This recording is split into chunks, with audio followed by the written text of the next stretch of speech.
an understanding that to go there in a writing or pedagogy of disaster meant finding a different stance altogether, a different form of struggle. This would be a work of non-forgetting or anamnesis that was perhaps not even appropriately called a work. I have suggested that the pedagogy of disaster Lyotard pursued at Vincennes under the name of endurance was in fact preparatory.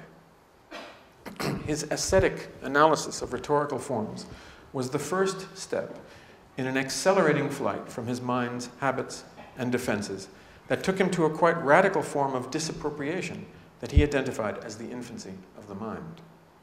It was a pedagogy undertaken in a broader context of disaster that led into a kind of disaster.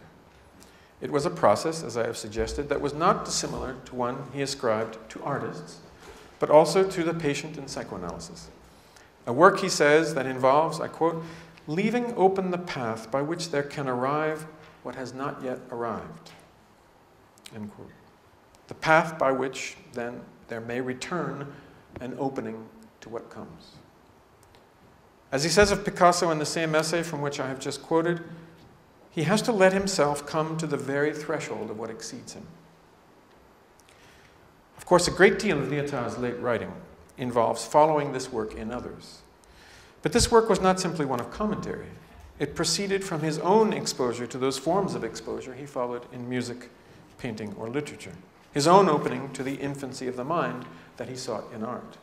His writing and his teaching were thus an attempt to communicate that exposure on the supposition or presupposition that such a communication was possible. Obviously, this is a different kind of communication from representation, a different form of communicability of languages engaged. So, I repeat, his writing and his teaching were thus an attempt to communicate that exposure on the supposition or presupposition that such a communication was possible. As though it were possible, he would say. He was attempting to think that communication and to perform it each time he went there, to that threshold. And that practice is what I would ultimately call a pedagogy of disaster. One might always want to emphasize, rightfully, that he undertook this pedagogy in order to resist an ambient disaster at the level of our world. If we can call the devastation wrought by technique under the motor of capital still worldly. So, an effort to resist an ambient disaster at the level of our world by approaching a disaster at the level of the world itself, seeking a form of resistance to the one by courting the other and leading others toward it.